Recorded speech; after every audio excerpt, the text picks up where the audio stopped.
it's in your interest to have pivotability or platform capability baked into your core value proposition. And I want to preface that with what that doesn't mean is explore 10 different opportunities in parallel, because then you make 5% progress across 10 different things and all the investors say, what on earth are you spending our money on? We're not giving you any more. So you still need a primary use case that you're driving for, but you also need a backup of, well, hang on, if the world actually skews a little bit and that regulatory pressure doesn't come into effect, say, how do we still make the economics work? Or how do we still find a viable place in the value chain? Maybe it wasn't that full value chain that we were hoping to deliver on, but maybe it's more like a know-how consultancy, a licensing, or something play that allows us to still survive as an entity and as a company. I often look for that in early stage companies just because it tells me that the founder is thinking about opportunity creation, and it tells me that they are open to being wrong and that they are open to constantly looking at the market and saying, almost not on a day-by-day basis, but almost on a day-by-day basis, like, what is the best strategic move here? How is the world evolving? Because it takes like a part of, all those metrics that you can't control, and it feeds them in to your decision-making process in like a very iterative, sensible way. And stress again, what that doesn't mean is turn up one day saying one thing to investors and then 5 days later saying a different thing to investors. Investors don't want to hear that. But I don't mind if the entrepreneur in their head is thinking that, because it just tells me they're listening to the market. And I think that's what makes good entrepreneurs, whether it's the opportunity they're working on or the next opportunity they go on to create. If you have an idea, just pick an arbitrary initial time window, 30 days, 60 days, and you tell yourself, and this is just a discipline thing, I'm not allowed to do anything else for the next 60 days. This is it. I don't care what I read on TechCrunch or the news, like, oh, new AI API does such and such. I'm like, that's a business. You hyper focus on that for 60 days, and then you give yourself permission to reevaluate. And then as those terms of maturity show up, you keep extending the commitment level. And that may be a way for folks to compound their way to the 10, 15-year commitment.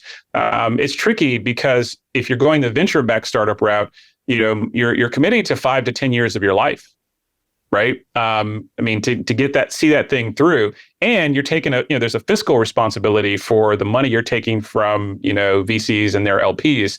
And so you want to be a good steward of that cash. And so if you want to change your mind often, which you probably shouldn't, the bootstrap path is probably going to be more enjoyable because there's no one holding your foot to the fire. But I just find if you do that simple check, am I going to be dissatisfied with my day, my week, my month if I had to move to the operator role? You may be picking the wrong thing. Make sure you're building something that people want. Okay. Too many engineers and academics, myself included for a time period, focus on optimizing something and can spend, years, if not decades of their life optimizing something that no one actually needs or wants. It would be much better to, validate that what you're building isn't needed and then go join someone else's startup and help them build something which has got a proven use case and the customers want, rather than spending loads of time, with tunnel vision on your thing. So really search for, if you've got a piece of technology or you've done a PhD in an area, when you first start trying to decide whether you're going to launch something, put huge amounts of energy proving that someone wants to actually use this technology and it's got a commercial use case. Otherwise, you could waste a lot of time.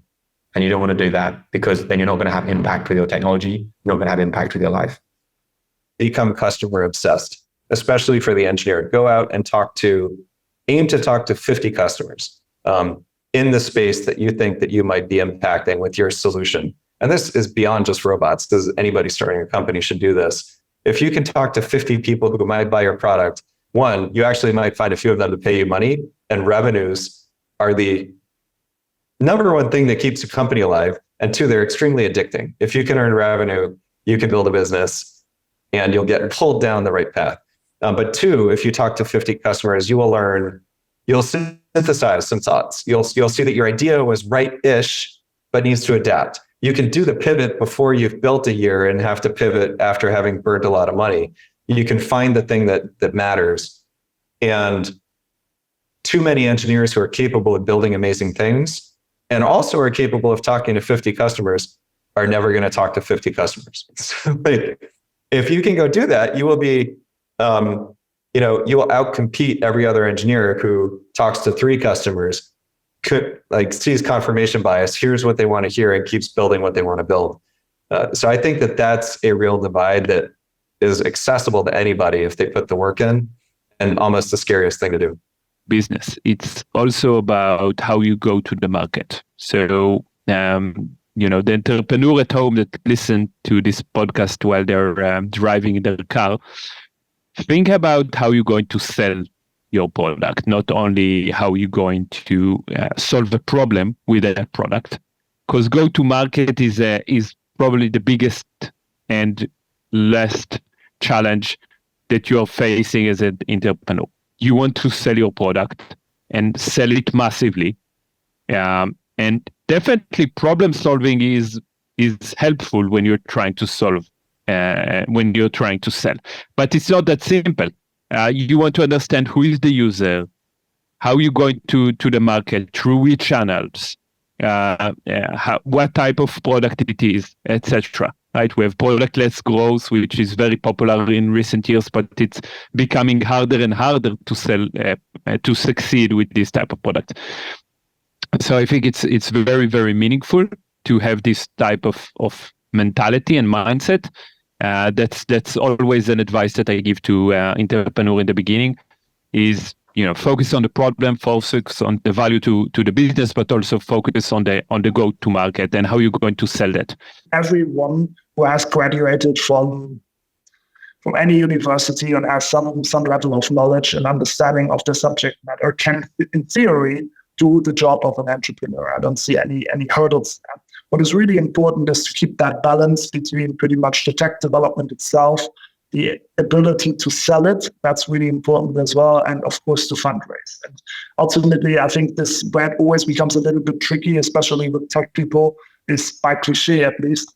It's not the case for everyone, of course. It's like this the ability to sell stuff. Like you need to sell pretty much everything all the time. Your product, your company, and yourself, and your team. Everything needs to be sold all the time. And as soon as you stop selling, pretty much the business stops existing. Especially like in the first, let's say, 24 months. So you need to be the visionary, right? Like you need to be the one who always believes in everything. Even if stuff is hard, of course, there are some days where everything goes very wrong. You think it will not work, but you still need to sell it. That's really, really hard work. Find a mentor who is maybe several years ahead in the journey than you are. It shouldn't be like a very, very, very, very advanced person. Just could be like a senior or middle professional in the area of your interest, and ask him or her. So how did they end up there? What were the problems? How they overcame them? And typically, people look at you and say, "Hey, I was there a few years ago. I want to help you out somehow." It is a very different approach, especially in London, where historically a lot of the startups have been in the more digital fintech kind of SaaS space. So finding the right investors to speak with, first of all, we learned that very quickly in terms of like the timelines that we need, the amount of capital that we need to really get going. It's hard for a generalist fund to kind of suddenly shift gears and say, actually, yeah, let's go into deep tech investments, just because they might not have the expertise or the expectations. Not to say that we're not speaking of any generalist funds. I think there are definitely an emerging group that, when they're focused on climate, they're realizing, okay, actually, if we need step change solutions, it's got to be something in the hardware and deep tech space. We can't just make a new app for something and have that solve climate change. So it's speaking to the right investors and building that right ecosystem, which it's not as established in kind of London, but it's definitely growing. And within Europe, I think there's certainly a sense of understanding that that's the direction that we'll need to go as we get more serious about tackling climate change. two things. Spend time with your customers early. Don't try to sell them. Just have a conversation and really listen to what they're having problems with, and understand their lingo. And spend time with investors and the same thing. Understand the language that they speak and what they're really working for. And don't be friends with them because they might write a check or they might have you as a end. You might have them as an end user. Actually, just make friends with them. Genuinely, just be a kind person and know them, get to know them, know their hearts. Right. I will tell you this: it's easier to write a check for someone that you like and versus someone that is just begging you for money. And so there's that.